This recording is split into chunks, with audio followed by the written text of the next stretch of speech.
Good afternoon, everyone. We are now at the beginning of our streaming to start the program for our 64th General Membership Meeting o GMM. Ako po si Lani Ontong Esguera, makakasama ninyo ngayong sa maunlad na talakayan with my co-host, Paolo G. Good afternoon, partner, and to all of our spectator online. We are living in a whole new world now. Lani, alam natin yan. A whole new world. Our new world is something that we could not freely explore in a magic carpet. Walang genie ngayon, Lani. At how I wish may genie. Sasabihin siguro ng maraming tao para meron silang 3 wishes na ma-grant.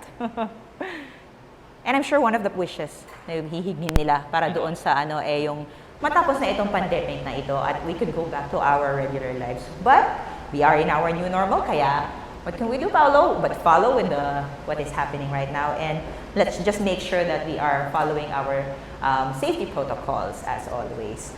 Okay, so we have thought that who would have thought that one day, we would have to be celebrating birthdays, weddings, graduations, and other special occasions, like this GMM, in front of our devices through video calling and live streaming. Alam mo, Lani, marami pa ang hindi makapag-get over na itong streaming na ginagawa natin ay inakala nila na sa mga gamers lamang ng libangan nga nitong mga millennials.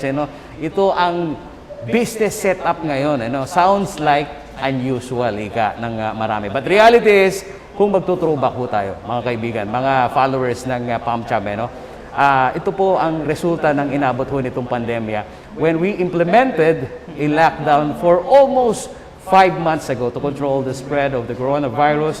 It saved many lives that otherwise would have been at risk. However, it also cost the jobs and livelihood of many. Exactly, Paulo. At according to Labor Secretary Silvestre Bello III, there are about 3,012 companies na nag-temporarily shut down ng kanilang operations and around 200 closed their businesses permanently since January. Consequently, unemployment rate surged from 5.3% in January to 17.6% in April. It is a nightmare for our labor and business sector. Well, sa kabila niyan, Lani, this is a great chance naman sa ating mga followers, for us to know where we are right now. Maraming katanungan ng ating mga participants ngayon, itong kalahok natin sa webinar. And we will give them an ample time to participate with our guest speaker today. Isa sa siguro sa baon ng ating mga kababayan ngayon, itong mga followers natin na tanong, yung iniisip nila, how does the banks and financing institutions come into play during this pandemic, Lani? Oo, siguro. And is it also a risk to go into a business or any business-related topics na pag-uusapan later on? So, just to remind our active participants po and viewers na hindi lang itong Q&A ang dapat po ninyong abangan dito sa ating event ngayon, kundi maging ang ating electronic raffle. Wow! Para sa lahat ng mga activong viewers natin na hindi bibitaw for this webinar, rather. Sige, sabihin na natin kung ano mga papremyo natin na talaga namang inaabangan din yan ng ating mga followers. Mula ho sa ating sponsored Certified Pest Control Services, DESPAN, ayan. At isa ho yan sa mga consolation prize pa lang yan, yung binabanggit natin. At kasama na rin ho dito itong Meets and Match GC, gift certificate worth of 600 pesos. Ang dami nito. Hindi ko babanggitin, Lani, baka yung mga followers natin nito ay talagang hindi kakalas at hindi bibitiw dito sa ating webinar. At isa sa mga grand prize, mga kaibigan, ito naman pong induction cooker, ng Abenso. Magluto, na ginawang business ang online selling, diba? Mukhang nakuha nila lahat itong kiliti ng ating mga followers dahil noong mga panahon na nasa lockdown sila, Ma'am Lani, ang ilan dyan, nag-business na ng cooking, nagluluto, nagbe-bake, di ba? And I'm sure marami rin ang gustong malaman nila kung gaano ba kadali ang pagpasok sa ganito mga business. Wow. And are you doing the right thing going into this kind of business? And malalaman natin gaano ba what do you call this, magiging straight ba yung flow ng business in the coming months, during this pandemic, in the coming years, or what? That is what we will be knowing later on. At muli, binabanggit lang natin sa ating mga followers na ito pong produksyon na to ay sinisikap ho namin na yung physical distancing sa likod ho ng camera na ipatutupad natin, Miss Lani. For the safety and of our employees and all the people present here in this webinar. Okay, to start with, let us put ourselves in the holy presence of the Lord, to be followed by the singing of the national anthem and our hymnal ni Kapampangan. Loving God, if we are ill, strengthen us. If we are tired, fortify our spirits. If we are anxious, help us to consider the lilies of the field and the birds of the air. Help us not to stockpile treasures from supermarkets in the barns of our larders. Don't let fear cause us to overlook the needs of others more vulnerable than ourselves. Fix our eyes on your story and our hearts on your grace. Help us always to hold fast to the good, see the good in others, and remember there is just one world, one hope, one everlasting love with baskets of bread for everyone. In Jesus we make our prayer, the one who suffered, died, and was raised to new life, in whom we trust these days and all days. Amen.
Mga kababayan, ang pambansang awit ng Pilipinas. Kayang magiliw, telas ng sinakanan, alam ng puso, sa titik mo'y bumay. Lupang hinirang, tuyag ka ng magiting, sa manlulupin, di ka pasisigil, sa nagatak tutok sa simoy at sa langit ng pagaw, ay hinatang tulad, awit sa pagkayang minamahal. Ang isang ng matawad mo'y tagumpay na nag-iindig, makituwin at araw niya kailan pang ay di magtitindig. Lumang ang araw ng walhagit pagsinta, buhay langit sa piling mo. Ang higaya ng pagkay mga amin, ang mamatay ng dahil sa'yo.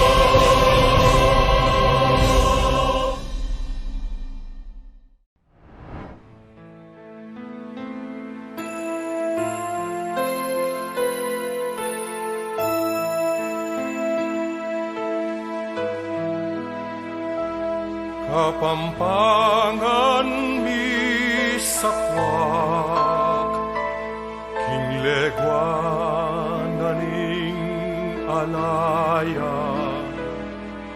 gabunding pantas at marangal, sibul ning lugud karinaning tepangan, batis ning katalaruan, at panamdam makabanen, ligaya mi inye payapa, king malugod mong kandungan.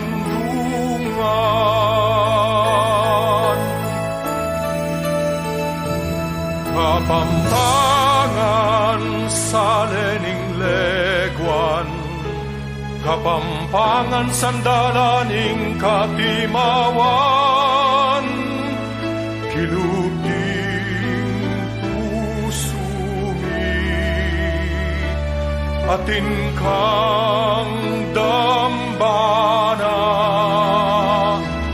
Luid ka, palsintan ming kapampangan. Luid ka, palsintan ming kapampangan. Kapampangan sa lening legwan, kapampangan sandalaning katimawan, kilubing pusumi, atin kang dambana. Luid ka, palsintan ming kapampangan. Luid ka, palsintan ming kapampangan.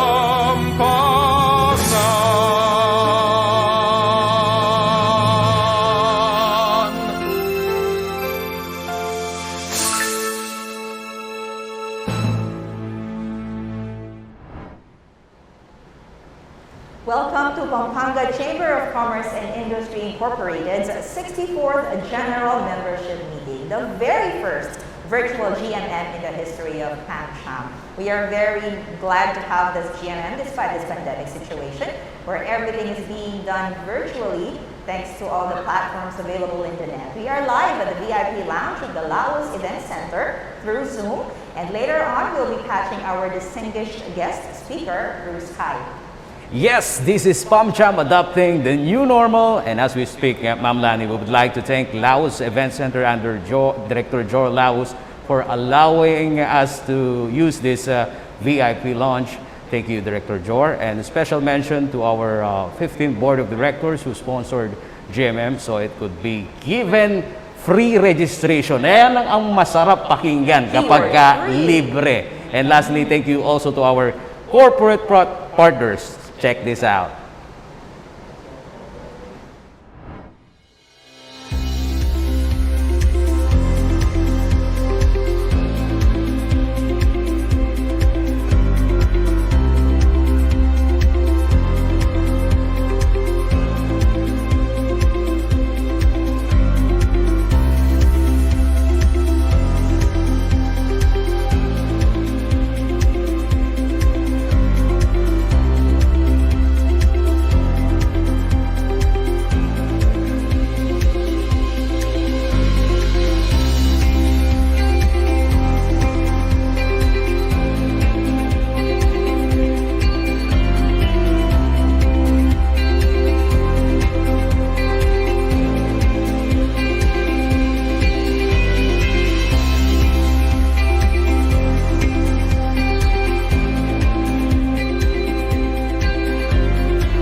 This is Holy Angel University, considered as one of the most beautiful campuses in the country. HAU offers accessible quality education that transforms students into persons of conscience, competence, and compassion. With its full range of academic programs and services, HAU has been producing achievers, leaders, trailblazers, and more for over 85 years. Holy Angel University, Laus Deo Semper. Top-of-the-line appliances ba ang hanap mo? Are you looking for the latest gadgets? Or maybe world-class furniture? Ano man ang hanap mo, mapa home man o office solutions? We've got you covered only here at First Mega Saver.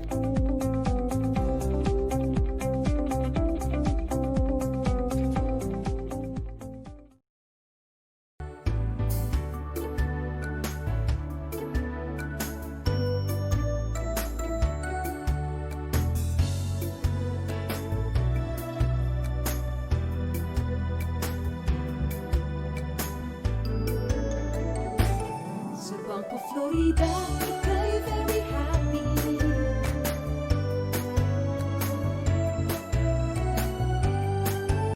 In a fast-paced world where you can get left behind in just a blink of an eye, it's so tempting to just drop everything and stop. Here's for the ones who don't, the ones who keep going. We at Hino Motors Philippines have been with you every step of the way.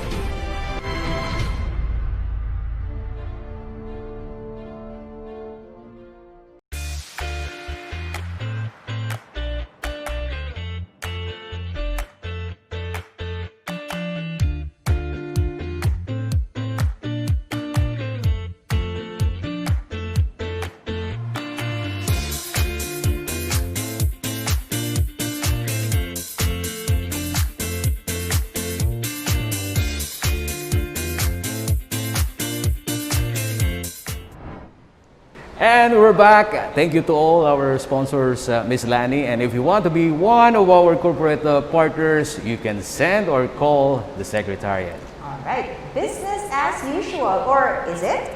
How did we cope up amidst the pandemic? Let us now hear the President's address to everyone.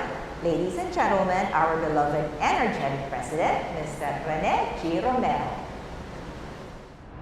To our guest speaker, Dr. Bernie Villegas, the Board of Directors of the Pampanga Chamber of Commerce and Industry, Inc., headed by our Chairman, Engineer Jesnick Dao, PCCI ABP for North Luzon, Gigi Simbulan, PCCI Region 3 Regional Governor Alvin Bellarmino, local chamber presidents, members of the Pampanga Chamber of Commerce, ladies and gentlemen, friends, good afternoon. Business is no longer as usual. Doing business during the pandemic is unusual. Accordingly, PamCham will conduct its 64th General Membership Meeting not as usual but virtual. Allow me the privilege of taking you back to the pre-COVID-19 period. Seems like a lifetime ago, but is actually only 4.5 months. January of this year, we held a successful corporate office blessing, which was followed by our Turkish night post-Christmas party, where we raffled off our grand prize of the 10-day all-expense-paid trip for two to Turkey. A most auspicious beginning to a new decade. We had absolutely no inkling that we will not be able to gather like that for the rest of the year. Our working committees are raring to go. January was their planning month. February to December would have been the execution of the respective plans and programs. Then COVID-19 happened. And it is as if the world stopped. And suddenly, every nation was scrambling to arrest the spread of this virus, effectively shutting down the global economy. Pampanga, like the rest of the Philippines, was not spared. PamCham, however, was not deterred. Virus or no virus, we had to be there for our members, now more than ever. Briefly, I would like to present the activities we were able to execute during the COVID lockdown period. In February, in partnership with the City Health Office, we gave an orientation to then name nCoV or novel coronavirus. Then came the declaration of the Luzon-wide ECQ. Working from home, PamCham's Board of Directors regularly met virtually and continued to discuss issues and concerns of the business community and formulated ways to communicate and prepare the members for what we knew will be extremely difficult days ahead. We started with a simple reminder of stay home for your safety signs that were posted in the major highways, intersections, and other visible locations in the province. You may not have seen them at the time because we were all quarantined, but we posted them as well in our social media accounts. We also appealed to the power and water utility companies to extend payment deadlines for the customers until after the lifting of the ECQ. On returning OFWs via Clark International Airport, we requested government to strictly implement safety protocols and testing for COVID-19 to ensure the safety of both the OFWs and the community where they will be quarantined. PamCham also requested government to extend help to the most vulnerable sector in the business community, the micro, small, and medium enterprises or SMEs, by way of rental payment reprieve, interest-free SME loans, and wage subsidy to prevent mass layoffs. In turn, responding to the appeal of President Duterte for employers to support their employees during the lockdown, we sent an appeal to our member companies for the release of their workers' prorated benefits and, if able, continue paying their salaries in the quarantine period. Let me personally thank our members for the positive response to this request. Our national advocacies we made known to government through the Regional Development Council, where I sit as private sector representative, our positions on the implementation of the National ID and the Balik Probinsya program of government, subsequent to the economic crisis brought about by the pandemic. We also proposed to government verbally through the RDC possible interest-free loan packages to SMEs that were badly affected by the crisis. Lately, we are pondering on a possible relief package where only 60% of the interest-free loan will be required for repayment and the remaining 40% will be an endowment to the business with the condition that no worker will be laid off. All throughout the quarantine transitions from the ECQ to MECQ to GCQ and now to MGCQ, PamCham consistently joined consultation meetings, both virtual and face-to-face, with the provincial and city governments resonantly echoing the voice of business and appealing for government to assist companies in the gradual opening of the economy. The burden we know will be most heavy upon the micro and small businesses. Concurrently, we sent advisories to our members to strictly observe and implement the COVID-19 infection prevention protocols like wearing of masks, constant hand washing and disinfection, and the reconfiguration of the workplace in conformance with the physical distancing requirement of government. Our committees have also rallied forces to respond to the needs of our members. PamCham's CSR Committee, headed by its chair, Ms. Leslie Between Mendiola, and the Committee on Disaster Risk Reduction and Management, extended help to our front lines by producing and donating 99 aerosol boxes to the hospitals in Pampanga. Financial resources came from the donations of our kind-hearted members. Some members, in response to the call of Provincial Governor Dennis Pineda, adopted the families in remote barangays of Pampanga to help them survive the lockdown. Services to members also continued, particularly on business matching and networking even during the lockdown. Our Committee on Membership, headed by Vice Chairman Jim Jimenez and Committee Chair Ms. Loyla Canilao, created B2B networking communities via PamCham's Viber, Messenger, and Facebook accounts. On membership recruitment and development,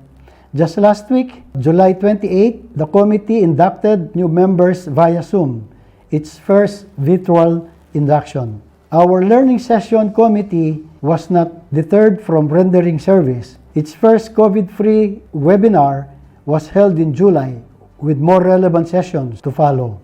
Our IT committee, now very important because of the urgent need to digitize and bring online marketing and selling operations of companies, have plans to enhance and develop the functionality of our current B2B online platforms to better serve the needs of our members, particularly the MSMEs. Regular and periodic surveys were also done and are still being done by PamCham. The responses remain relevant in our pronouncement of business sentiments on the progression or regression of government's effort to contain and mitigate the spread of the virus. Plus, they also guide us in our proposals to government for business and economic recovery. Moving forward, PamCham will continue its advocacies and activities intended to serve the best interests of the business community. This virtual GMM will be the first of many. We are planning next week a virtual dialogue, and in September, during our election, we plan to hold another VGMM. At this point, let me ask the chair of the membership committee, Ms. Loyla Canilao, to introduce her committee's campaign to encourage support and patronization of members' products and services. Thank you, Mr. President. Hashtag I am PamCham. This was conceptualized by our good president and was later launched on the last quarter of 2019. It was a form of greeting then between members of the chamber. It later evolved into a deeper symbol. Hashtag I am PamCham now signifies a sense of pride and prestige in the business sector, a sense of belongingness in the loop, a sense of support for each other to thrive, not just through compassion, but also through promotion and marketing of its members' products and services, which are anchored in PamCham's marketplace. Amidst the quarantine days in this pandemic situation, the membership committee launched the Members Patronage Campaign, where members can sell, market, promote, and advertise their products and services. Thus, PamCham's marketplace was conceptualized in social media, a platform where members can now officially do online business matching. And we are proud to say that this platform had already numerous successful matches. And we call on all the members to support each other and use this platform. This is the call for hashtag I support PamCham. And last, but definitely not the least, a sense of oneness and togetherness in priming countryside development. This is PamCham. This is us. I am PamCham. I support PamCham. Thank you and good afternoon. Thank you, Noy. I am PamCham. I support PamCham. Let's make it a habit to start and end our PamCham statements with those phrases. I would also like to add more calls for action, which I think befits the situation we are in now.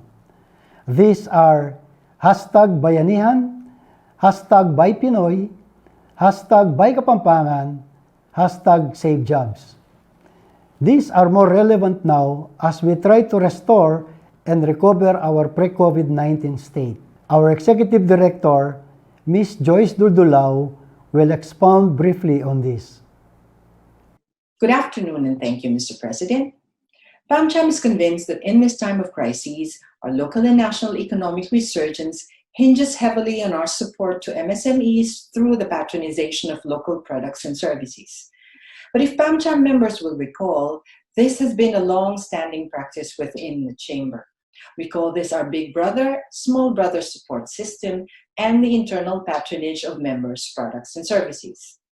This means that for their supplies and service needs, large corporate members give priority preference to the smaller companies and startup businesses, effectively pulling the smaller companies up and forward in growth with them and ensuring inclusivity of growth for all members of the Chamber.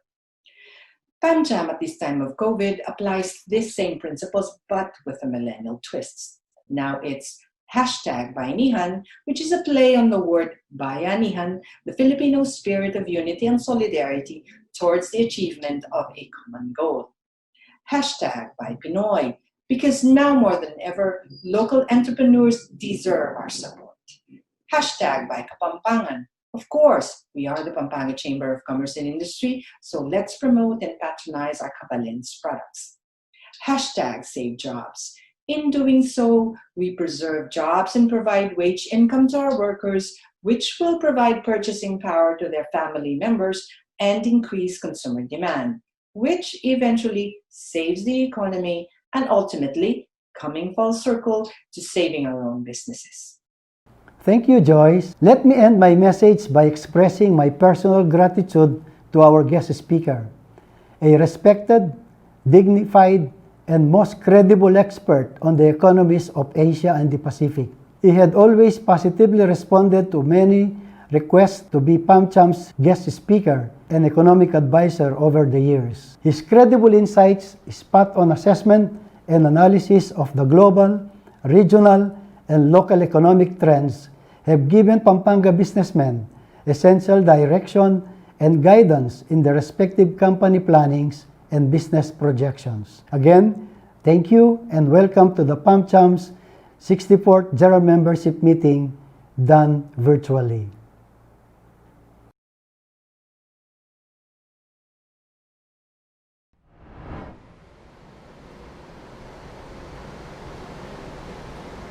Thank you, Mr. President. #I am PamCham, #I support PamCham, #ByNihan, #ByPinoy, #ByKapampangan, #SaveJobs. Truly, this business in the new normal, Miss Lenny. Yes, almost 3 decades ago, Pampanga was under the ruins of Mount Pinatubo's eruption, bringing the province down. But the Kapampangans' resiliency brought the limelight back to the business world.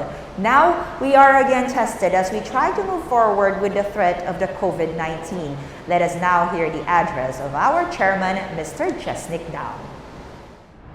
Our guest of honor and speaker, Mr. Bernie Villegas, officials of the different partner government agencies, government officials present, fellow directors, and members of PamCham. In 1991, we were witness to and victims of the massive volcanic eruption that after 600 years of dormancy decided in our lifetime to spew tons of volcanic ashes upon us. It altered the physical terrain of our province, displaced residents, and buried towns. For more than 10 years, the business community in Pampanga was unsettled by the annual lahar flows that threatened to bury the rest of the downstream cities and municipalities in the province. That disaster showcased the unassailable spirit of the Kapampangans, which was quintessentially featured in the coffee table book Pinatubo, Triumph of the Indomitable Kapampangan Spirit, words memorialized by Pampanga's visionary son and PamCham's beloved chairman emeritus, the late Levi P. Laos. We recovered and rebuilt what was lost eventually. In the last 2 decades, we were blessed by the stream of opportunities and developments that came and continued to come to Pampanga. By no stretch of the imagination could we have anticipated and prepared for the insidious attack of an infinitesimal germ. The invisible virus unprecedentedly brought the global economy to its knees and displaced a century's worth of development. The same status can be said of our local economy. If you will recall, the Philippine Statistics Authority report of the last 2 years, Region 3 consistently ranked third in the national GDP contribution. Pampanga, strategically located at the center of the region and host to the Clark Freeport and Clark International Airport, has begun to take off and has leveled up in development. All these, however, changed drastically in March 2020. Late February this year, we became aware of the first coronavirus transmission in the Philippines. On March 15, our national government declared Luzon under Enhanced Community Quarantine or ECQ to contain the spread of the COVID-19 virus. Now, 4 months later, we are gradually opening the economy and the quarantine have become less stringent to allow for more industries to operate. Businesses have started ramping up operations to try and recoup 1/4 of lost revenues. The threat of viral infection, however, is still very much apparent and consumer confidence remains very low. The lockdown's cost to business is massive. We realize this now. In fact, we are still reeling from it, and we have yet to assess the full extent of the economic backlash. Our government is currently scrambling to formulate a rescue strategy for our more vulnerable sector, the micro and small businesses. For our travel, tourism, and hospitality industries, no recovery program will work until a vaccine against the virus becomes available, which we all hope will be soon.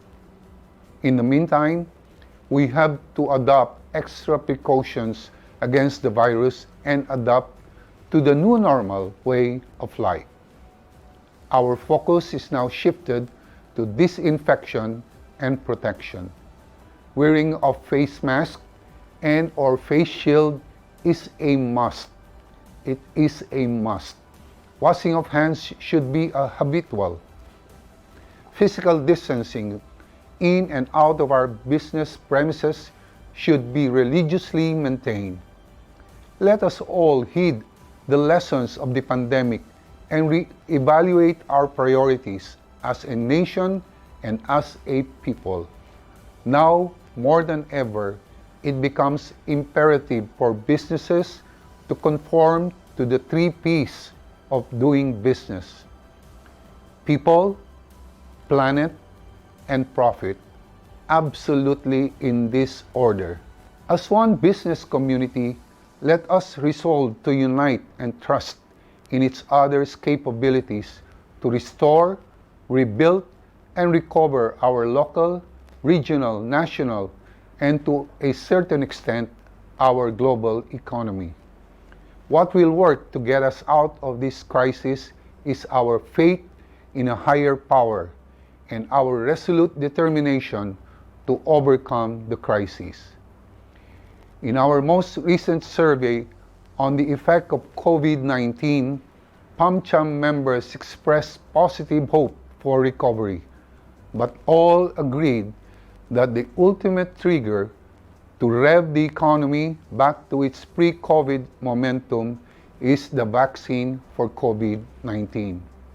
Meantime, while waiting for the availability of the vaccine, let us take under advisement this quote: "Tough times don't last, tough people do."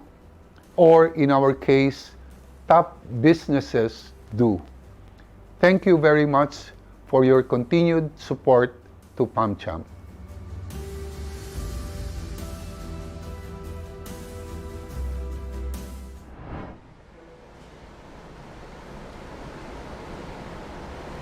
Thank you, Mr. Chairman. Very well said, Mr. Chairman. Tough times don't last, but tough people do, Miss Lanny. Yes, that's true. Despite the tough times, PamCham had virtually inducted 13 new members last July 28. They were virtually sworn in by our good chairman in the presence of PamCham's board of directors. Ladies and gentlemen, these are the 30 new members of the Chamber.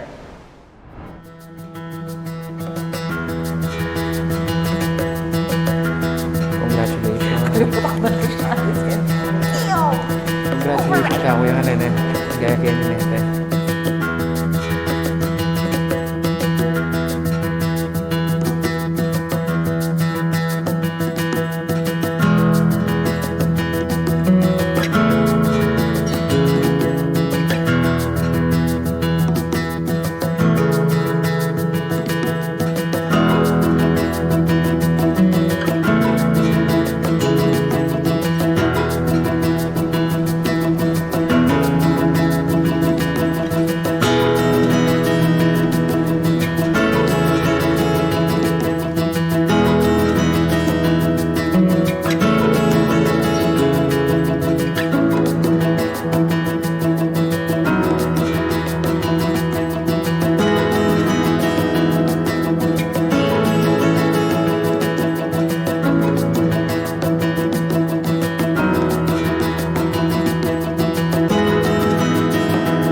Congratulations to all our 14 new inductees, Miss Lani. I think they are all on board this webinar. Yeah, I think there are 13 new inductees. Yes. Yeah, okay.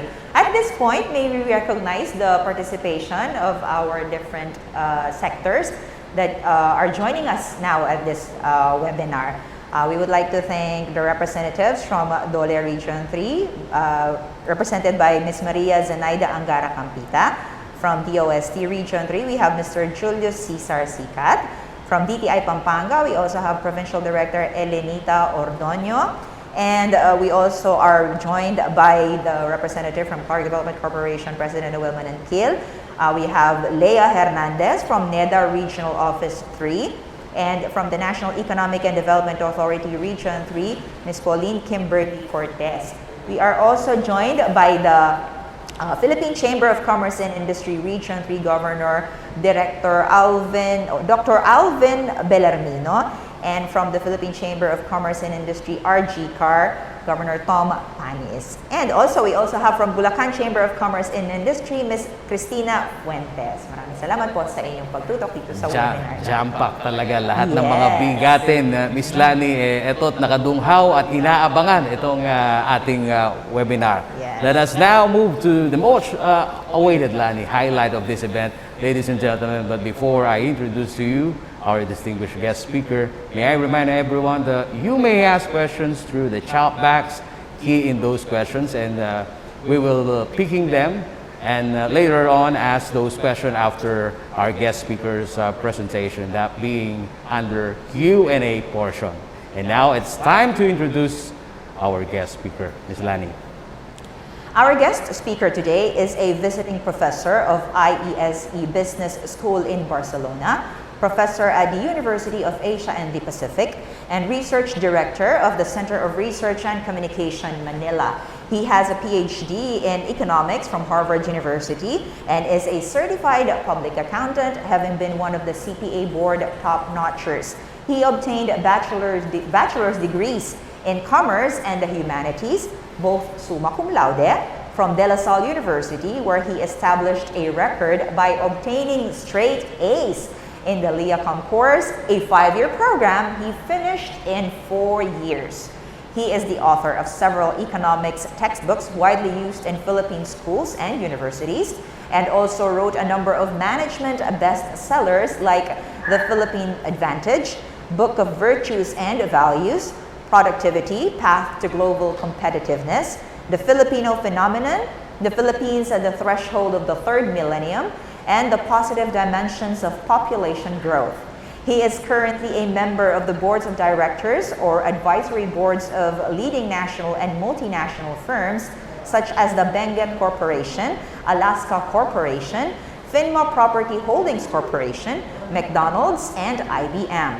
He is a consultant on management development and strategic planning for numerous leading firms operating in the Philippines and the Asia Pacific. In July 1992, he was appointed member of the Council of Economic Advisors of President Fidel Ramos, and from then on, he had served the succeeding administrations under President Joseph Estrada, President Gloria Macapagal Arroyo, and President Corazon Aquino to help support and promote the country's economic investments. He will continue promoting investments in the Philippines under the Duterte administration, especially in the regions outside the national capital region. He served in the Pacific Board of Economics of Time magazine and writes regularly for both local and international newspapers such as the International Herald Tribune and the Asian Wall Street Journal. Ladies and gentlemen, our distinguished guest speaker, a renowned economist, Dr. Bernardo M. Villegas. Thank you very much, Chairman Igdao, President Romero, and members and other officers of PamCham, and distinguished guests and ladies and gentlemen. I'm very glad I am able to address people in a region that will definitely be ahead of many other regions in recovering from the pandemic. I've been following very closely regional development over many years, and Central Luzon has always been a possible replacement for the National Capital Region as a center of business development. And I will discuss a lot of the reasons why. But before we get lost in the usual economic data that we economists victimize our audiences with, let me present some highlights of my briefing, some takeaways that I would like you to have. If you can remember only this, you can forget all the rest of the data that will be presented. The first thing I'd like to emphasize is that any forecast made by us economists over the next 12 to 18 months is pure guesswork. I was taking a look at economists estimating the drop in GDP in the second quarter, and I saw a range of anywhere from minus 2.3% to as much as minus 23%. So you can see how we are literally groping in the dark. And the reason is the main factor for any recovery is, as everyone knows, what happens to COVID-19.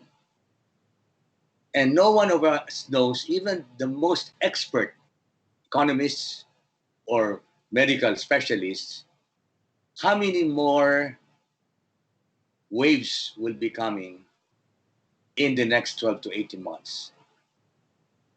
Even the most successful countries like Singapore, South Korea, Hong Kong, and now Vietnam, they were just boasting that there was no death, and suddenly in Da Nang, they have had infection and they're now scrambling to control. That means that until the vaccine is not only discovered but spread widely all over the world, we will not really be able to say what is going to happen to economies all over the world in the next 12 to 18 months. And that is why what I would like to emphasize is for businessmen to continue having that indomitable spirit that your chairman referred to. We must take a look at the next 5 to 10 years. And I have the confidence that most of you who are listening will be around. Those of us who are already close to our end in this world definitely will not see the next 10 years. But since the average age in the Philippines is precisely what gives us a tremendous advantage, it is good to talk about what the Philippines would look like at least beyond the next 12 to 18 months, so that we will continue to nurture that entrepreneurial spirit that you Kapampangan's are very famous for. And that is why I would like to cite a number of outside think tanks and international institutions, and we will see them in the PowerPoint presentation, that have raised the Philippines as one of the emerging markets that will lead not only Asia Pacific, not only Indo-Pacific, but the whole global economy in growth over the next 10 years. And these are think tanks, institutions that are not in any way issuing propaganda like our government officials or even prophets of boom like me. These are completely independent assessments of what to expect in the Philippines over the long term. And a good number of them are agreed that we are among the best markets to invest in given a 5 to 10-year period. Now, what are the fundamentals that these independent institutions consider when they become very optimistic about the Philippines? The first one, that no virus, no matter how virulent, can erase from the Philippines, is our young, growing, and English-speaking population. And in fact, without underestimating the value of senior citizens like me and some of you, it is in a way fortunate that the young are not the ones suffering most from COVID-19. They will be around precisely to give this demographic dividend that is our long-term advantage. In a world where practically all developed countries, both in Europe and in Northeast Asia, Japan, Korea, Taiwan, even China, are aging so fast that they will have a big drag on their growth in the near future. We are definitely not in the same league. As I said, we have a demographic dividend that gives us tremendous advantage. First of all, in a strong domestic market, 110 million people who, once we recover from the pandemic, will be again our engine of growth. As you very well know, our growth has been led by consumption. 70% or more of our GDP is consumption-led. The reason why we cannot be very optimistic about the next 12 to 18 months is that, as some of you have already mentioned, there has been a tremendous depressant on domestic consumption because of high rates of unemployment, because of the fear of people to go out and so on and so forth. But once that is addressed, our 110 million people and growing will continue to be a major foundation for long-term growth. The second advantage we have is what I call a temporal dividend. We are at the right moment in our economic history when our economy is transitioning from a low middle income status to a high or upper middle income. We could have reached this status in 2020 were it not for the pandemic. We will close to reaching $4,000 per capita, which is the threshold. But we did not reach that, but it's just a matter of 2 to 3 years when we will become an upper middle income economy. And why is that important? Because as you transition from a low middle income family to a high middle income economy, the demand for all types of consumer goods, not only the basic ones, food, shelter, and clothing, but all types of discretionary expenditures will literally explode. So that will make our domestic market a major source of high growth in the future, as has happened to China over the last 20 years. So that is a temporal dividend because we are making this transition at this very moment when we are trying to overcome the negative effects of the pandemic. The third advantage we have is what I call a geographic dividend.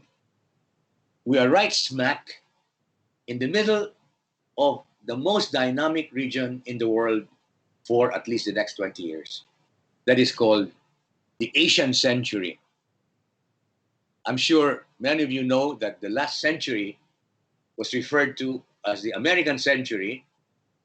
More strictly speaking, it was really a competition among three major powers: the US, Japan, and the EU. So that was the last century. In this century, these three powers are weakening.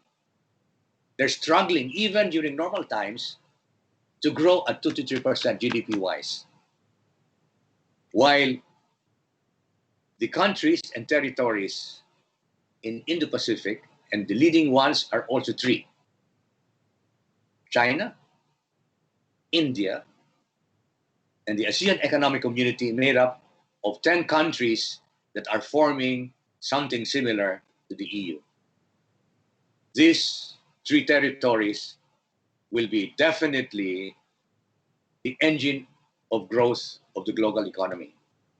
And in addition, it is in this area that we are not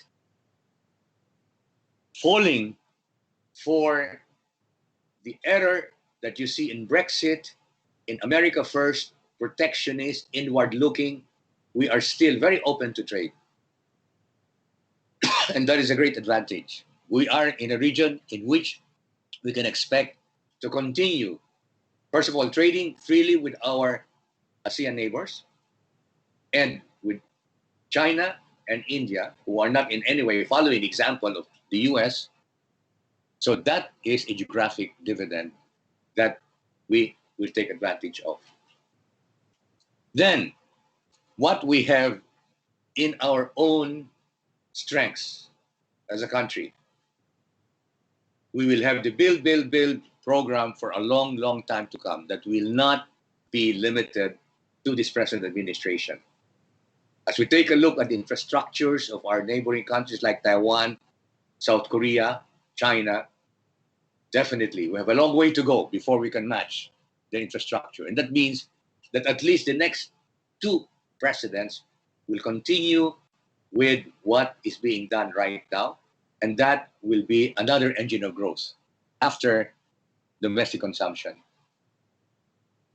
Now, given all of this, you can be sure that if you take a longer period than the next 12 to 18 months, the Philippines, as we will show in some of the slides, really will be among those most attractive, not only for domestic investors like you, but for foreign investors. So please let us now take a look at the PowerPoint presentation. Global economy can recover. Yes. And so one of our advantages is that we are not that globalized in terms of our export to GDP ratio. So even if the global economy takes 2 to 3 years to get back to pre-pandemic situation, we can go ahead as long as our domestic market is able to recover from consumers now having once again the confidence to go out and to spend. We will not depend on the world economy as Singapore, Thailand, Hong Kong, and many others because they're so export dependent. So in a way, we are benefiting from our not being globalized as our neighbors. So that's another reason why we can go ahead of the other country as long as our domestic market recovers. Okay, please go back to this slide. Next slide, please.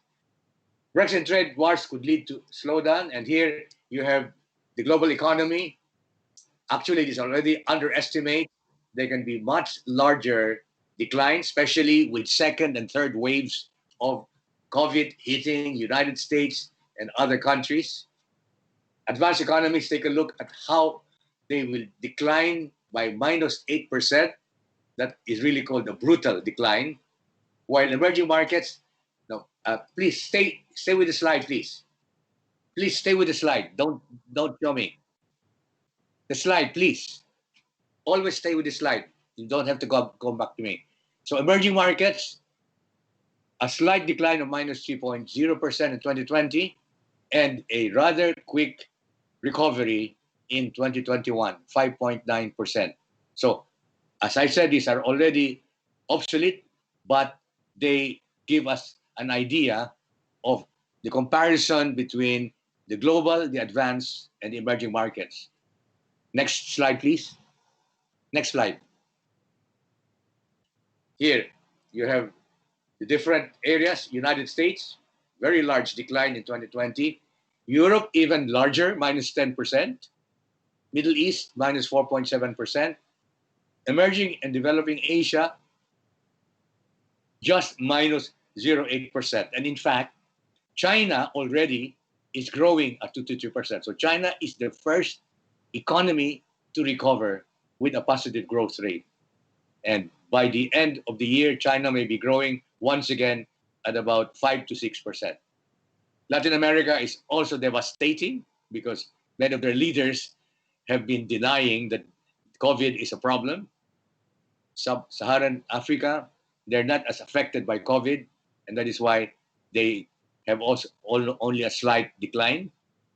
Next, please.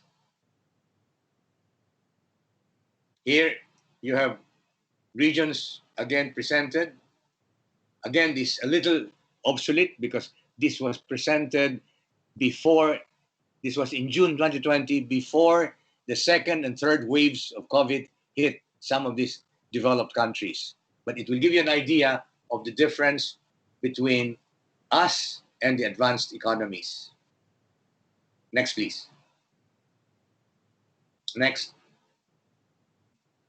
Now, if you take a look at emerging market and developing economies, the recovery from minus 3 to 5.9% will show you the comparative advantage that emerging markets have over the developed countries. China is expected at 2021 to grow at 8.2% again. That's back to its normal growth. India, 6%. The ASEAN, 6.2%. This, of course, will depend on whether or not in the next 12 to 18 months, a vaccine is discovered and it is spread widely all over the world. As I said, all these figures have to be taken as guesstimates, but at least we need some comparative data to show how the developed countries compare with the emerging markets. Next, please. Next. So these are national forecasts, just repeating. So these are the ones that are being made by the countries themselves. And you can see that the outlook for the developed countries is not as good as the outlook for the emerging markets. So that is the main message. The emerging markets will lead in recovery, including the Philippines. Next, please. Next. Now, in the ASEAN, this was the comparative growth rates. The Philippines was supposed to recover at 6.5% from minus 3.8%.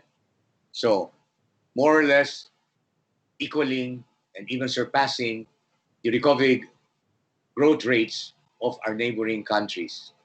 And of course, the assumption here is that our domestic market will recover in sometime in 2021. Now, the only, let's say, caveat is we are hit by second, third, fourth waves of the coronavirus. These figures may have to be modified. But hopefully in the next 12 to 18 months, I don't believe in the optimism of the president who says that by September there will be a vaccine. It may take as late as the middle of next year. So 2021 will be the year to realistically expect really a widespread distribution of a vaccine if it is discovered. Next, please. Next. This is what I meant by the American century versus the Asian century.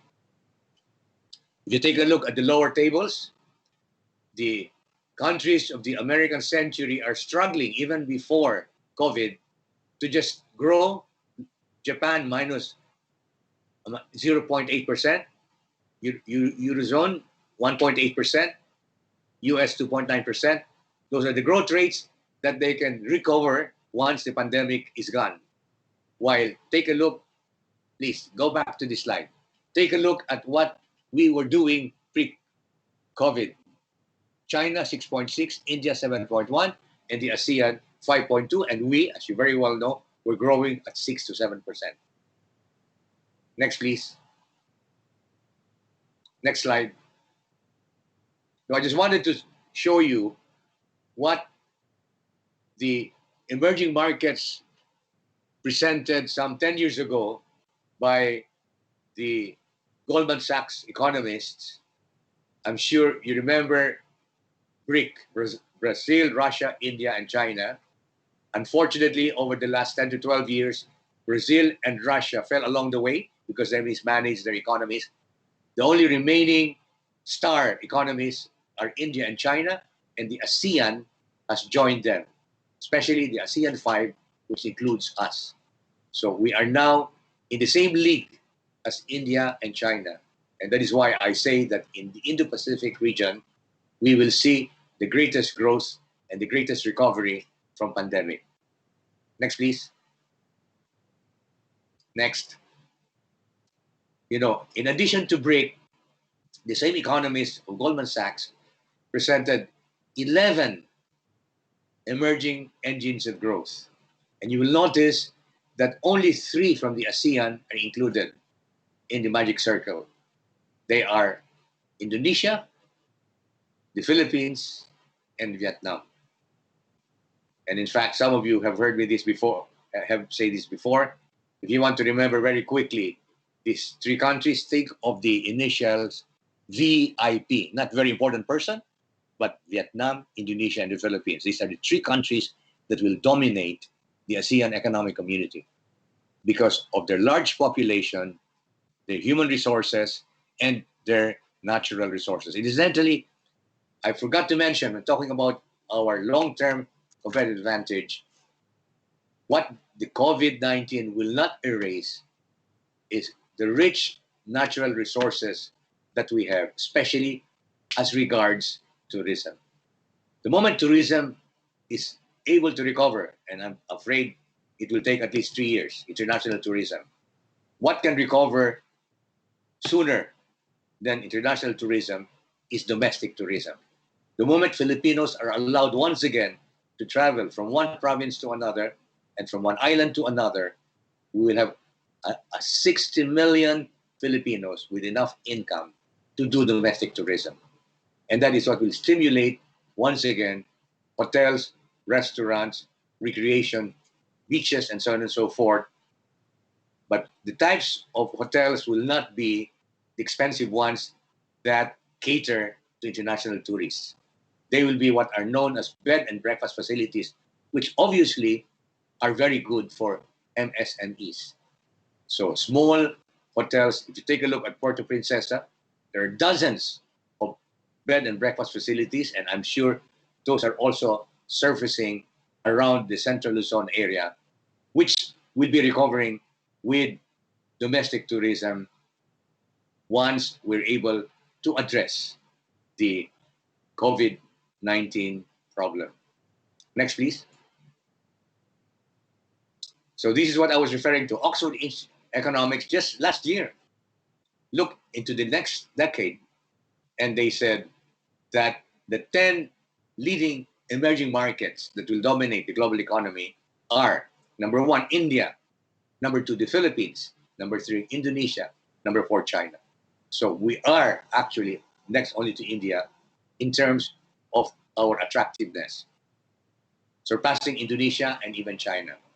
China has the big disadvantage that it is aging already very fast. It may have a large population, but it also has a huge percentage of the population over 60. And they don't have enough young people to take care of them. In fact, China is already beginning to see how they can actually import Filipino English teachers and IT professionals to fill in the void that they have in their labor force. India has an advantage that it is not aging. It is not as progressive as China in terms of technology, but its population will actually surpass China 3 to 5 years from now. It will be the largest country in the world. It will still be chaotic. Its politics will also be like ours. But in terms of a huge domestic market, India is number one. Next, please. This is the latest praise given by The Economist. The Philippines is ranked number 6 among emerging economies on 4 measures of financial strength. We are strong financially, and we are only next to Botswana, Taiwan, South Korea, Peru, and Russia. Now, why do you think The Economist, a very prestigious think tank as well as magazine, rates us very high in financial strength? The reason is we, over the last 10 to 12 years, have managed to keep our fiscal deficit under control. And our central bank is one of the most professional central banks in Southeast Asia, run by professional managers. And so they have made our monetary and fiscal sectors very balanced, so that, for example, in 2018, when our inflation rate went up to 8%, immediately the central bank was able to bring it down through the professionalism of that institution. And now we are able to borrow a lot to address the pandemic, because over 10 to 12 years, different administrations have kept our fiscal deficit under 3% of GDP. And our debt to GDP ratio is also one of the lowest in the region. It has been kept at 3 to 40%. And now we can afford to borrow a lot, even if it will go beyond 50 to 60% temporarily, because it's emergency. We have enough fiscal stability to be able to do that. Do you know what the debt to GDP ratio is among other countries? US, 100%. Italy, 120%. Greece, 120%. Ours, as I said, has only been at 30 to 40%. One, as we shall see, one of the lowest in the ASEAN region. And that is why don't be afraid that we are now getting our government to borrow a lot. And actually, it's also very timely that the interest rates are very low. So they're borrowing a lot when the interest rates are low. That's, of course, an advantage. But there is no reason to be afraid that we will go bankrupt, because our debt to GDP ratio has been kept under control. And this is recognized by The Economist here. Next, please. Next slide, please. So I just wanted to show you what was pre-pandemic growth rate. We have been, since 2012, been growing at 6, on the average 6%, even 7%. And that is what we can recover once our domestic market is once again the source of our growth. And as I said, that will only happen if we are able to avoid, in the next 12 to 18 months, resurgence of the COVID-19. Next, please. So, just to show you an evidence that we are not that sensitive to what happens to the rest of the world. When the world is going through a recession, we are the least negatively affected. Take a look. Many of you will remember in 1997, there was the East Asian financial crisis that started in Thailand, contaminated Indonesia, South Korea, Brazil. Take a look at what happened in 1998, the year after the crisis. You had Indonesia dropping by minus 13, South Korea minus 5.5, Malaysia by minus 7.4. The Philippines only minus 0.6%. Thailand minus 7.6%. Well, that's where the crisis began.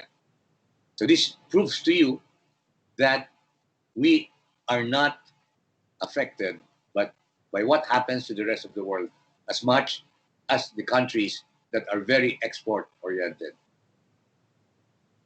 Excuse me. Next, please. Next. The same thing happened during the Great Recession. I'm sure some of you, if not all, were already operating in 2008 when Lehman Brothers collapsed and started a 4 to 5 year Great Recession. Again, take a look at what happened. By 2009, the Philippines still could grow at 1.1%, while the others were already registering negative growth rates. So this shows you what I said.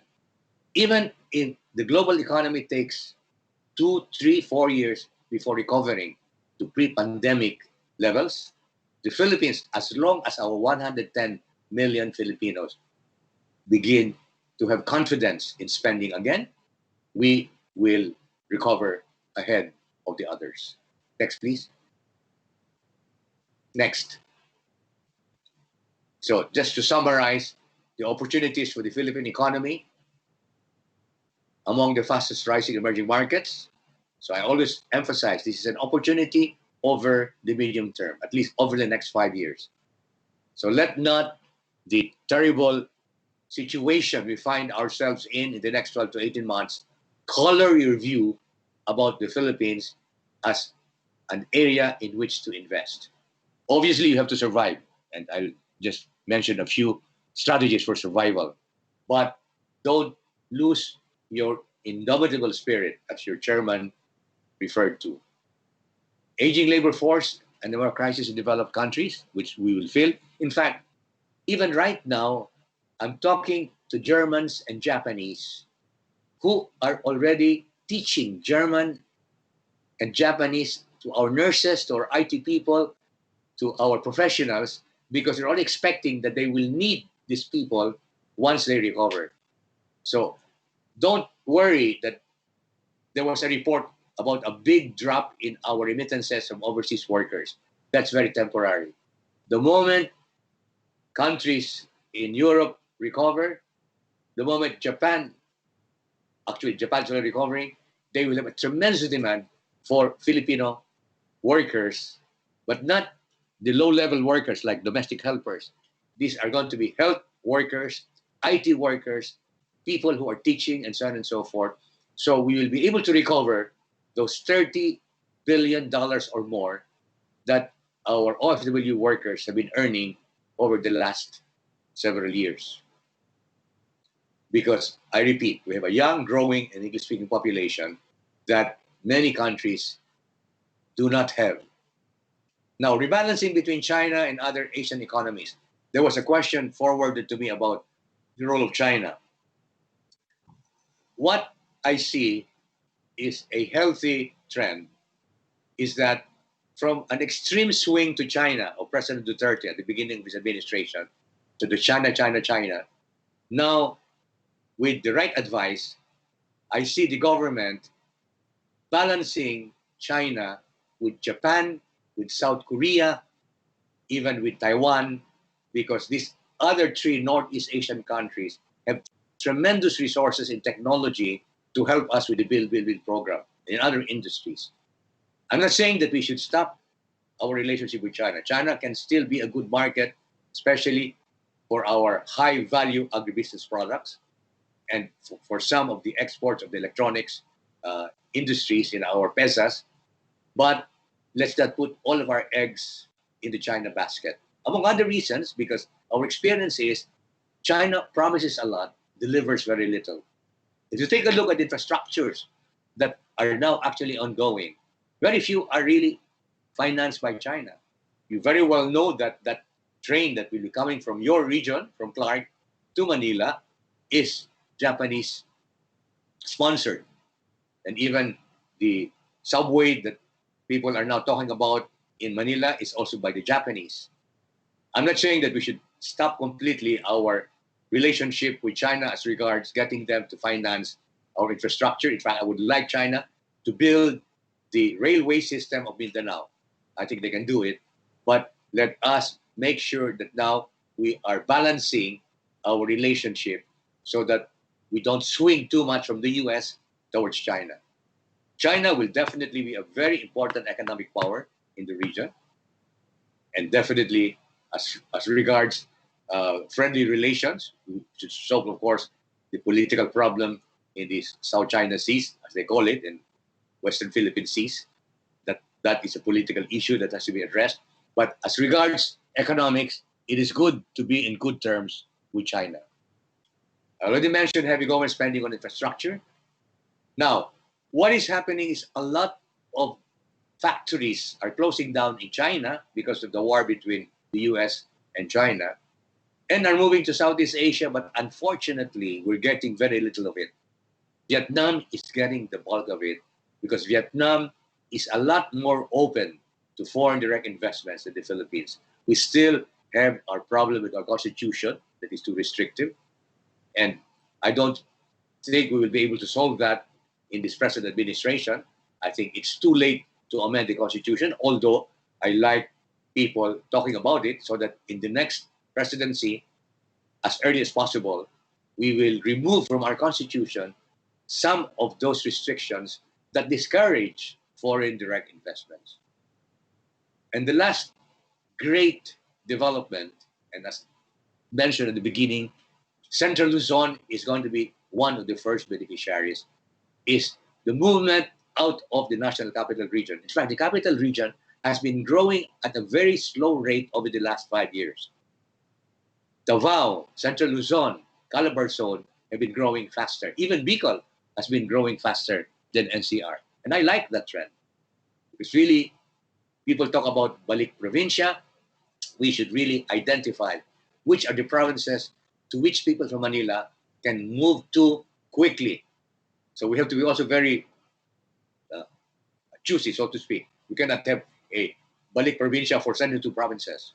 We have to identify which ones, and definitely Central Luzon is a number one candidate, together, of course, with Batangas, Laguna, and Cavite. In the Visayas, the number one candidate is Iloilo.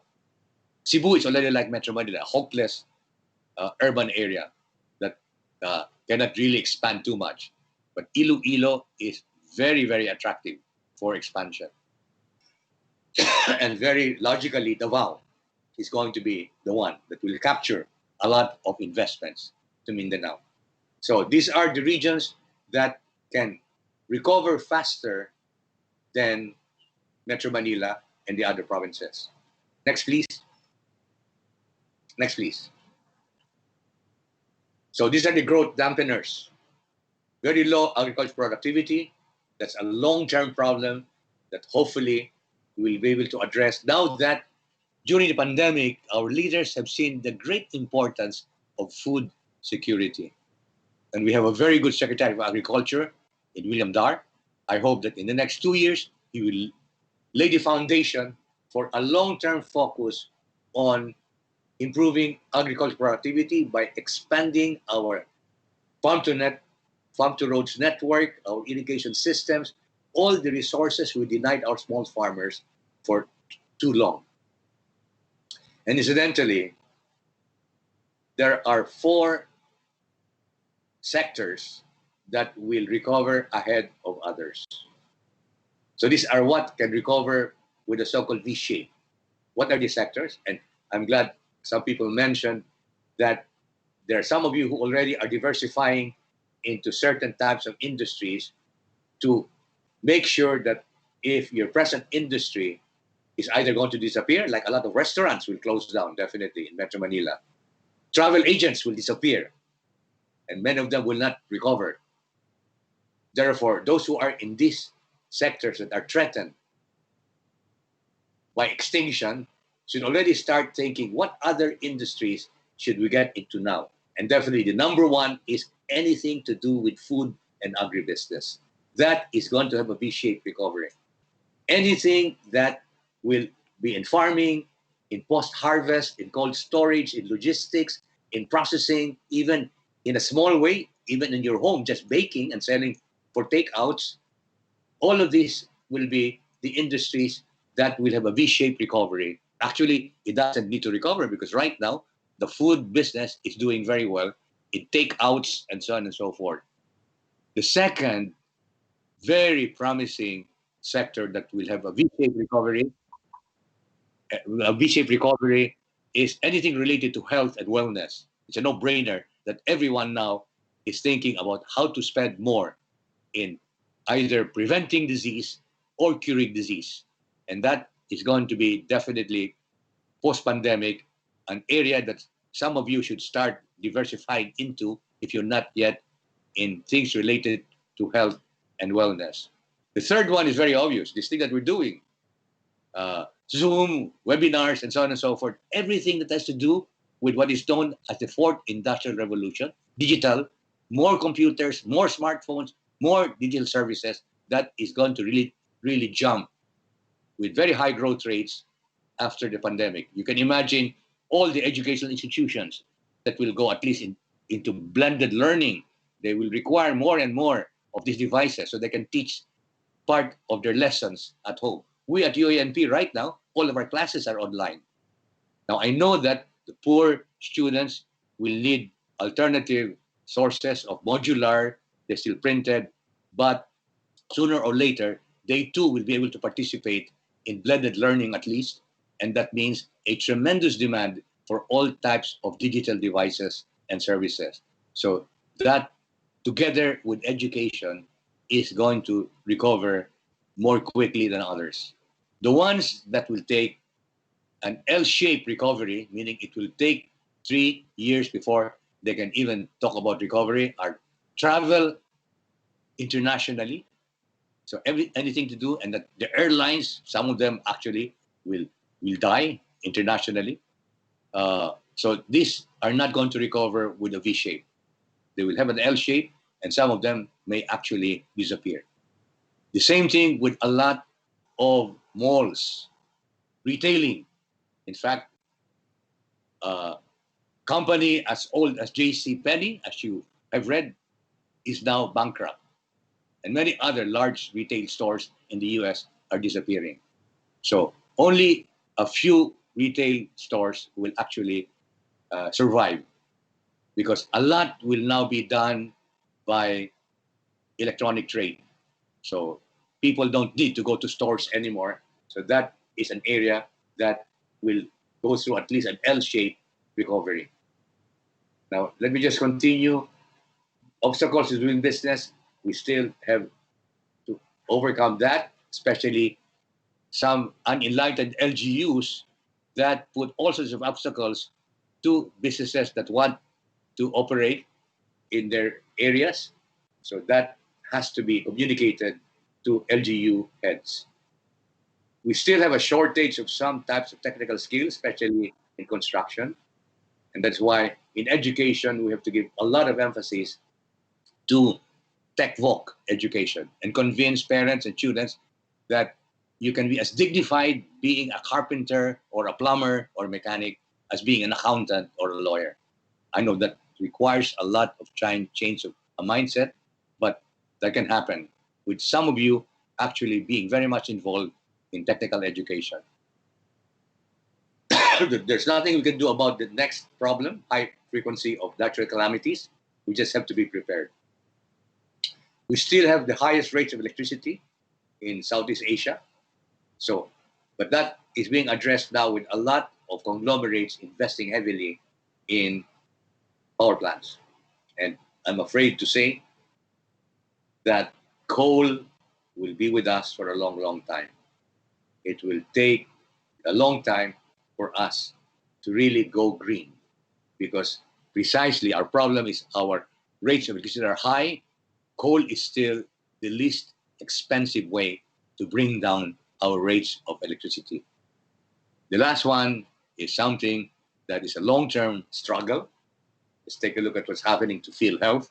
So corruption is still something that we have to address, but it can exist with high rates of growth. So remember, Korea was able to be a first world country, and Korea is not exactly a society that was very much famous for lack of corruption. For those of you, just to introduce a final light vein, for those of you who were addicts to crash landing on you, Chloe, so you know how corrupt practices still are in both North Korea and South Korea. But as I said, South Korea is a first world country. So let's not be discouraged because it takes a long time to clean up our government.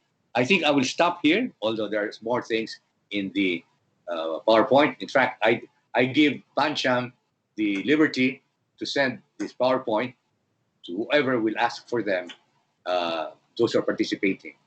Thank you very much, and I'm ready for questions. Thank you so much, Dr. Bernardo Villegas.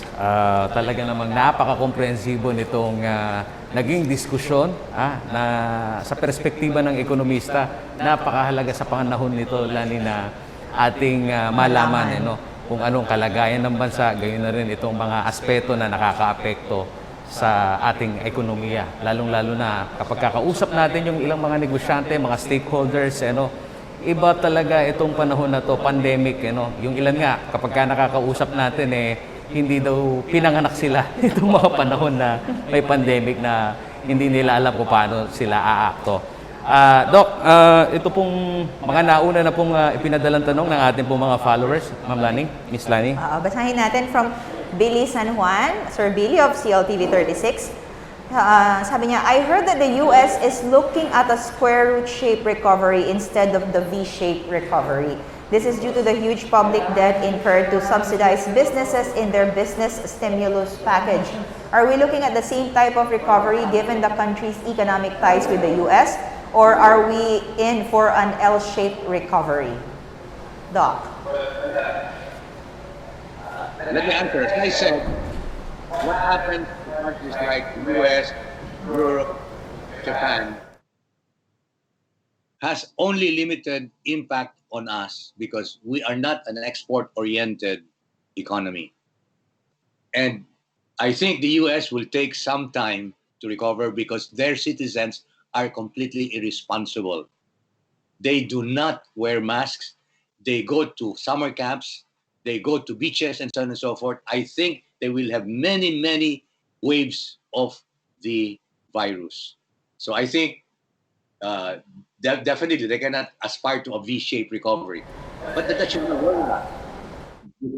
We are not that dependent on our exporting to the US. As I said, 70% or more of our growth comes from our own Filipino consumers. As long as we're able to equip these Filipinos with purchasing power,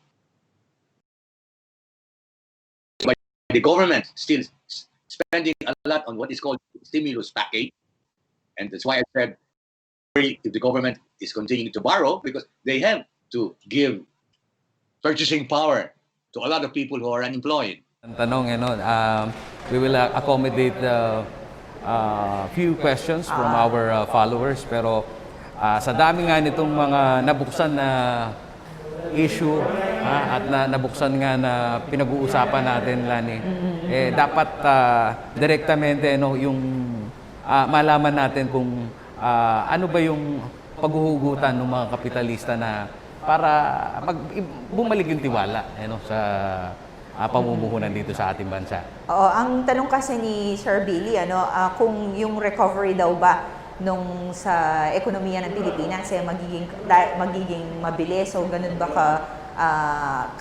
kaganda dahil yung tie natin, yung economic ties natin with the US. Kasi parang, and then what we are hearing from Dr. Villegas right now is that yun nga, medyo yung US nahihirapan. At dun sa mga slides na sinabi niya kanina, it says that medyo mahihirapan din yung US na makabounce back sa ekonomiya nila despite of what is happening dahil siguro nga yung mga Amerikano, I mean, your citizens nila, di ba? They're not wearing masks, they're not following the safety precautions that are being in place. So parang it has also an impact on the growth of their economy kasi yung trust ng mga investors and all would be affected also.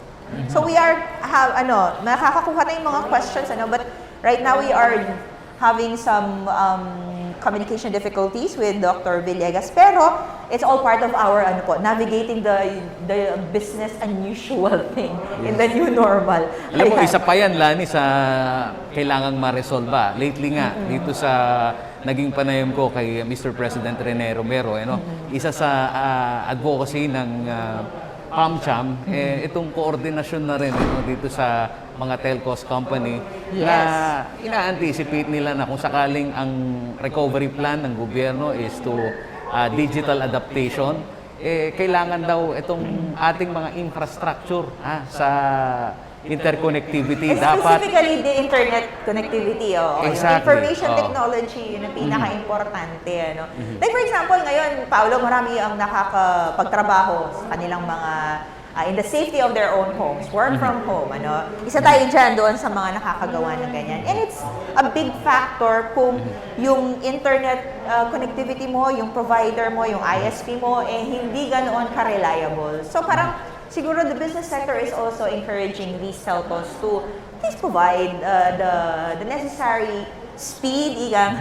Base nga doon sa isang pag-aaral, parang how far are we from the top 10 of the countries in Asia na may pinakamabilis na internet connectivity? Alam mo, dito sa digital adaptation sa buong mundo, halos wala man lang tayo dun sa standard, Lani, base dun sa presentasyon ng NEDA lately sa ating pagkuha na rin ng mga balita dito sa Central Luzon. Kasi ang isa pa dito nakapuna-puna yung gobyerno far from the standard dito sa ating bansa. At gayon na rin, it follows siguro yung mga nasa business sector, yan din ang pinakahihintay. Kasi based on their assessment, Lani, lalong-lalo na sa mga panahon na ito, alam mo, napakahalaga na matutunan na yung iyong produkto, ma-connect mo online at yung mga proseso ng pagbabayad, e-pay, di ba?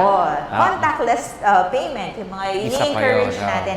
Sabi nga ng isang article, it is becoming, it should not be called the new normal anymore. Parang ito na yung normal na, in the past, we had pandemics also, and people were able to bounce back. Naging resilient sila at nakagawa sila ng bagong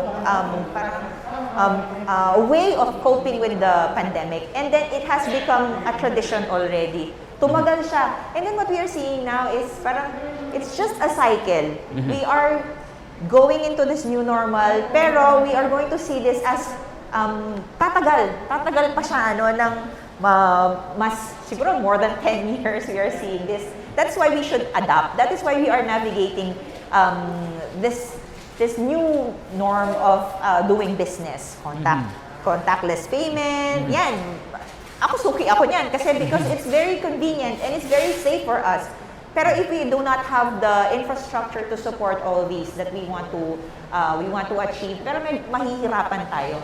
Ang binabanggit pa ni Mr. President Rene Romero sa mga nakalipas natin panayam sa kanya, Lani, itong digital adaptation na dito pa lamang sa prevention ng pag-spike nitong virus dito sa ating region, particularly dito sa probinsya ng Pampanga. Isa sa kanyang ina-advocate yung paggamit ng QR code. Na kung saan pati dun sa contact tracing, napakahalaga pala nito. So hinihimok niya lahat ng mga member ng chamber na napakadali lang nitong pag-aralan. Well, in fact, alam mo, nasisimulan na nga ito At we're far from the other country, dito nga sa East Region. Kaya ang tanong even siguro a decade ago it has started itong mga QR code using this to do all your businesses in terms of hindi man ganoon on a larger scale, pero it is helping doon sa mga micro small enterprises natin, micro small and medium enterprises natin to continue doing their business despite this pandemic. Kasi nakikita natin ngayon ang booming is online business. Online selling. Hindi na lang siya nalilimitahan sa pagkain, hindi na lang siya nalilimitahan sa pansin ko yan, Ang dami ngayong mga marketplace sa social media. Sandali, Paolo, nahinawakan ko kasi yung ano ko, baka sabihin, hindi ata tama yung ginagawa mo. This is part of our safety precautions. So, yan. Ayan. Alam mo ba, dito sa tinatawag natin na marketplace, yung na-oobserbahan nitong ating mga followers, lalong-lalo na yung mga tech-savvy, pansin nila na talagang itong panahon na to, sinamantala rin ng ilan, lalo na yung mga micro, small, medium enterprise, na magkaroon ng page, mag-create ng page, at ang bunga nito, Lani, ang daming mga kababayan natin na nga naman, pagka minaximize mo yung technology, kung pag-uusapan mo yung maintenance nito, kahit wala ka ng pwesto, nauupahan. Isa pa yun sa... Parang bumababa talaga yung operational expenses, ng mga businesses. Kung itong paggamit mo nung technology. Actually, it's not a new technology. It is the current. And parang matagal na natin ginagawa. Hindi lang talaga natin siya na parang nananavigate na maximize. Kasi nasanay tayo doon sa traditional way of doing business. But now, it's one way to use it as an advantage para sa business mo na gamitin mo yung technology at matuto ka. You do not have to, parang maiiwan ka sa pansitan, ika nga, na lahat na lang, nag-online, lahat ginagawa yung contactless payment, contactless transactions, and doing all their business online. Pero ikaw, you are limited to, wait, I wanna do this until the pandemic ends at babalik ako sa traditional. Alam mo, ang dami nakaka-relate dito sa pinag-uusapan natin, Lani. Siguro, we can ask Doc Villegas dito sa mga umuusok itong ating Q&A box. Sabi ni Ruben Pascual, please, Doc, enlighten us. Please include the low level of internet as one of the growth dampeners for the country. Totoo yun, di ba? Nagiging dahilan yun na problemado talaga itong ating infrastructure sa internet connectivity. Doc, available na ba si Doc? Yes, Doc. You hear me? Yes. That's why I think it was good for the president, despite some of the other negative things that he included in his SONA. It was good that he threatened the telecom companies that there will be some kind of government takeover if by December they do not have a significant improvement in the internet connections. I think that was a good warning to them. I agree. One of the dampeners, in addition to high electricity rates, is poor interconnections. And I think but I think that the people in Smart and Globe reacted positively. I think they told the president, yes, we will do what is our best effort. Okay. Doc, balikan na po natin yung mga pumasok na tanong mula sa ating mga participants. Isa-isahin natin sila para at least ma-clarify yung kanilang mga tanong. From Francis Eugenio, Dr. Villegas, can you comment on the Arise bill? If this is passed, will it be enough? Hapo niya.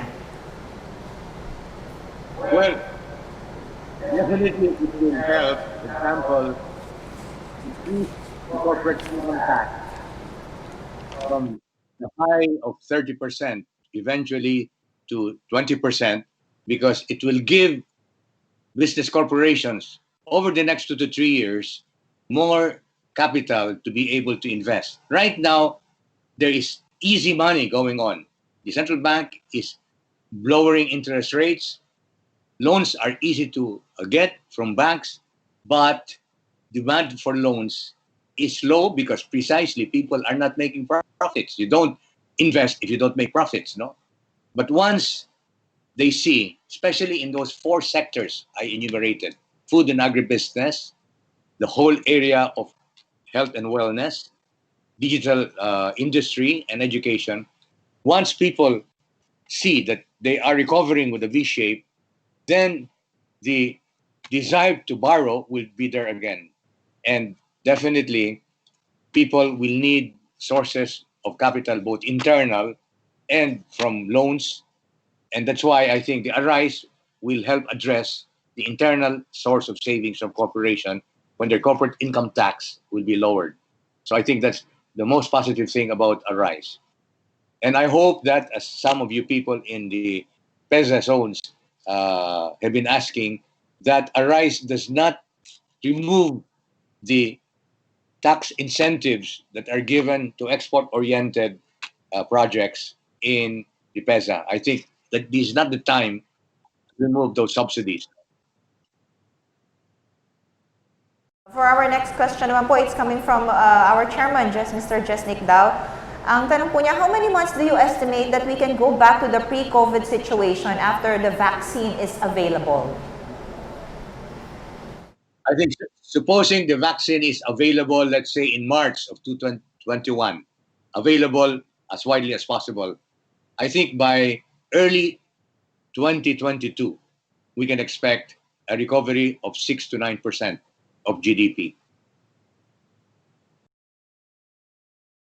Obviously, also the government will try as much as possible to achieve, because as you know, 2022 is election year, and the incumbent government will try as much as possible to show that the economy is already recovering, so that their candidates will win. So it also is a good incentive for the government to try to make the economic recovery happen as early as possible. And I think the earliest it can happen is first quarter of 2022.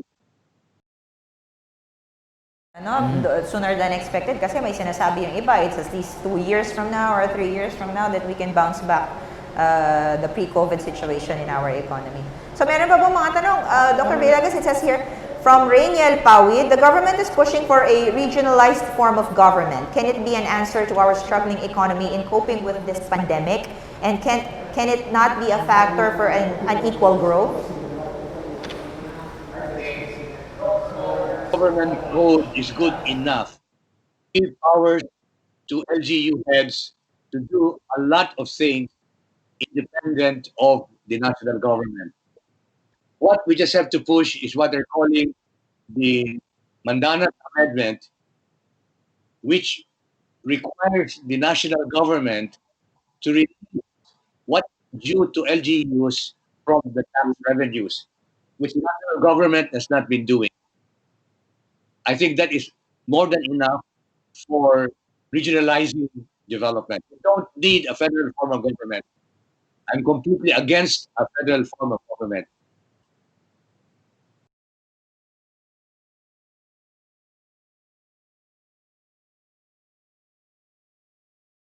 Yes, another question from Mary Ann Gana. How do you look at the non-life insurance business in the next 12 to 18 months? Doc. Well, non-life as well as banks and other services are services to industries. If non-life people address the sunrise industries like food and agribusiness, health and wellness, education, digital, then they did well. But if the non-life people insist in addressing as their clients, travel agencies, automotive companies, and so on and so forth, they will not do well. So whenever I am asked by service-oriented people how they can grow, I tell them, be sure you know which are the sunrise industries and you focus your marketing efforts on them. Don't waste your time on those that are at the moment dying industries. Alright, Doc. Talagang umaapoy po itong ating pong Q&A box. What is the future of the real estate in the next 2 to 3 years from our Director Marilu Garbes? Well, right now, you already have some sign of recovery in the office sector. In fact, probably you read the report of David Lee Chu that there has been an increase in the demand for office space because of the BPO IT sector. So that's part of the so-called digital space, no? Now, there are certain sectors of the real estate industry, so-called mid-market. So anywhere from 1 million to about, let's say, 10 million, which has slowed down because the market is the overseas workers. And as I said, that is taking place right now. But that's temporary. Once the overseas Filipinos again are employed and attracted in higher type of professions, then that segment, the 1 million to 10 million resident will recover. But there can also be a glut right now in the very expensive units, 10 and above, because fewer and fewer people who can actually afford to invest in those types of real estate units. But I would definitely emphasize the importance of socialized housing for the workers. And there's now where I would appeal to real estate developers to take seriously the responsibility of devoting part of their investment in putting up social utilized housing units. We also have a question here about how will the office and residential leasing industry be affected by this pandemic po? Well, it is already affected recovery because BPO IT is one of the first to recover. The Philippines will continue to, together with India, leading country to supply the BPO and IT services of developed countries.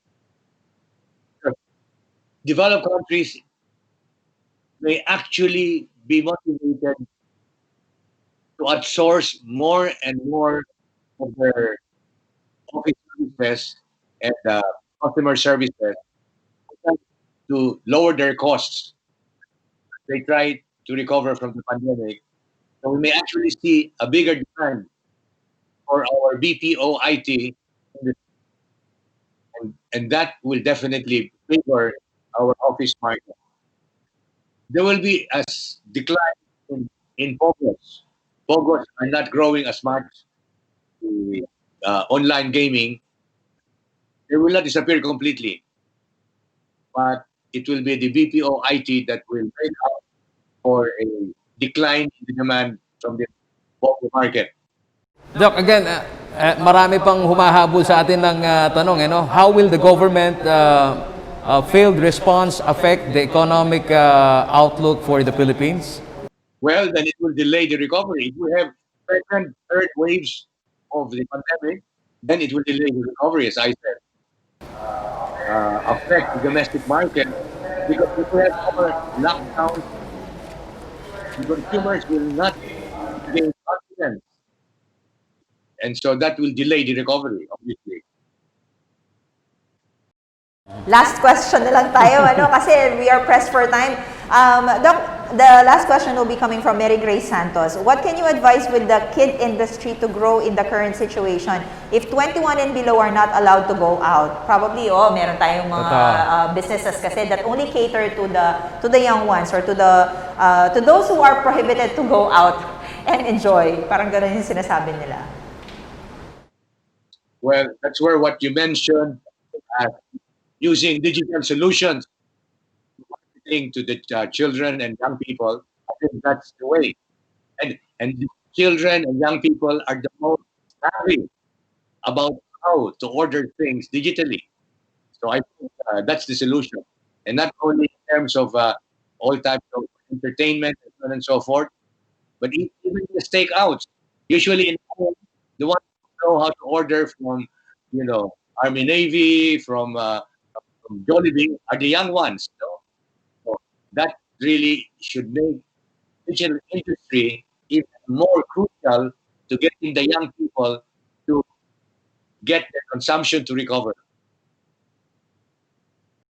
Okay, unfortunately, that is all the time we have para sa ating guest speaker ngayon. At sana po kung meron kayong mga tanong man, pwede nyo pa rin i-send. Hopefully, we could send them to Dr. Villegas for him to answer. Kasi I'm sure marami pa kayong nais malaman patungkol sa mga magiging estado ng ating ekonomiya ng bansa during this pandemic and post-COVID-19 Dr. pandemic. Bernie Villegas, alam niyo ho ba na tuwang-tuwa ho ngayon ito hong miyembro ng chamber dito ho sa PamCham, no, na kung saan sa dami ho nitong mga tanong at sabik na sabik ho sila na malaman pa ito hong wisdom ho ninyo, particular na dito sa pagporma ng ekonomiya at gayon na rin itong mga nasa countryside. Alam mo, Lani, isa yan sa pinakahihiling nitong ating mga kababayan, yung mga stakeholders dito na namuhunan ng malaki at hindi sigurado kung paano tatakbo yung ating ekonomiya sa mga susunod na panahon. Doc Bernie Villegas, maraming salamat po. On behalf of PamCham po Incorporated, thank you very much for gracing the 64th General Membership meeting po ng PamCham. Thank you, Vic. And we will, yes, Doc. Papadala lang natin yung plaque. Yes, we will send the flag of appreciation. Like, as we know, this is the new normal. Yes. Okay, thank you very much po. Before we come to a close, ladies and gentlemen, we would like again to thank Laos Event Center under Director Dior, our corporate partners, our raffle sponsors, and also, let me mention our corporate partners of PamCham. I know we have Nile Management Incorporated, Romac Group of Companies, Bank of Florida, Lupo S. Ramos and Company, Holy Angel University, Central Luzon College of Science and Technology, Forerunner Services Incorporated, Federal Express Pacific LLC, FedEx, First Mega Saver, and Lani, Infini Creations Multimedia Production o IMTV, G Partners and Creatives Business Process Outsourcing, and Hino Pampanga Incorporated. Also, our sponsors, Laos Group Event Center Venue, and Nidal Management Incorporated, Asia Pacific Academy of Management, Science and Technology, and Romac Group of Companies. Pero bago ang lahat, Lani, ito muna yung mga nanalo sa ating raffle kanina. Si Ma'am Janet Herona meets and match, receiving 1 GC worth 600 pesos. GC. Okay. We also have Larry Fernandez and Lina Santos. You will be receiving meets and match GC worth 600 pesos po. And we have the induction cooker winner, dalawa, sina Rhea Migdao and Marilu Uy. Ayan. You can claim your prizes po anytime at Pampanga Chamber's office and show a proof of identification. Ayan. So, at this point, we are pressed for time nga, sabi natin, pero we cannot come to an end without hearing our Vice President, Director, Architect Nestor Magno to give the closing remarks. Good afternoon, my colleagues in the business. We are living in challenging times. Suddenly, our way of doing business and our manner of interaction with our customers has drastically changed. We are by nature social beings, and the extreme change in behavior that is required from us by the new normal is extremely difficult. The need to physically distance ourselves from each other is taking a quite toll on our mental health. But Filipinos have always been very resilient. In the past decade alone, we have had our fair share of tragedies, from disasters and calamities, both natural and man-made.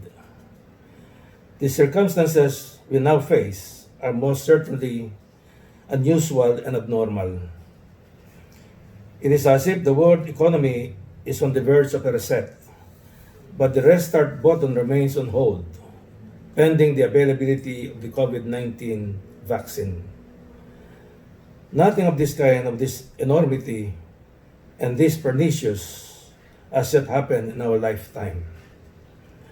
The last health pandemic of this magnitude, according to world history, was a century ago, and the cost to human lives was enormous. We are hoping that with today's advances in healthcare and intelligent technologies, the numbers will not be so tragically high. To provide perspective, and enable the PamCham member companies to rationally plan for their respective business continuity amid this pandemic, we in the board decided to get an economic expert's assessment of the prospect of Philippine economy moving forward. Our esteemed guest speaker, Dr. Bernie Villegas, gave us a vital comparative vantage point of the other countries in Asia, America, Europa, and the rest of the world. This will serve as well in our preparations for the eventual resurgence of our local and the global economy post-pandemic.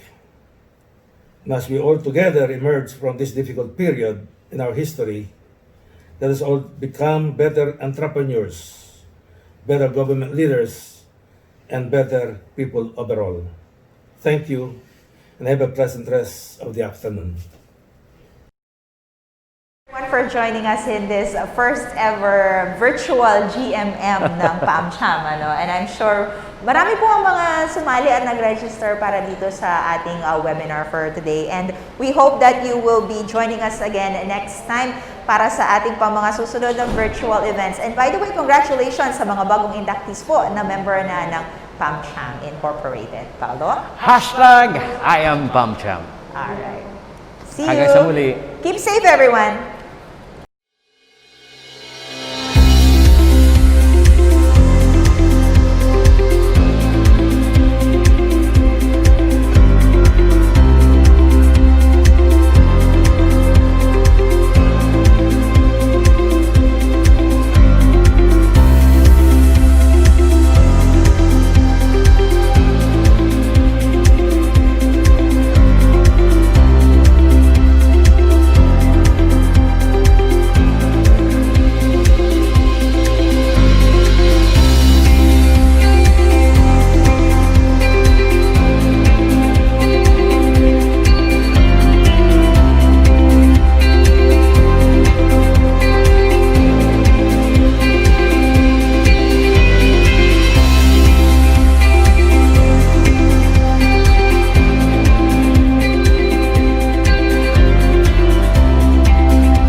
This is Holy Angel University, considered as one of the most beautiful campuses in the country.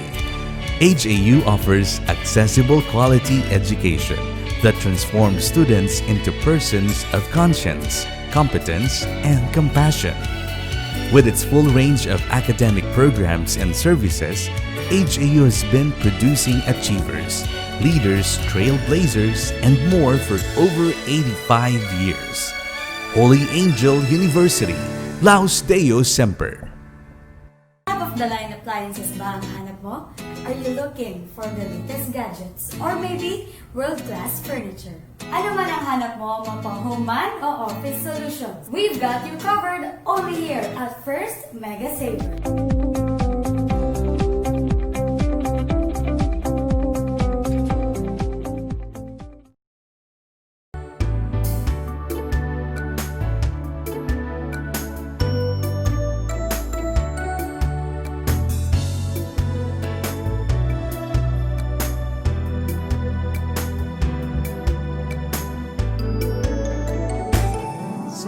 Florida, ika'y very happy.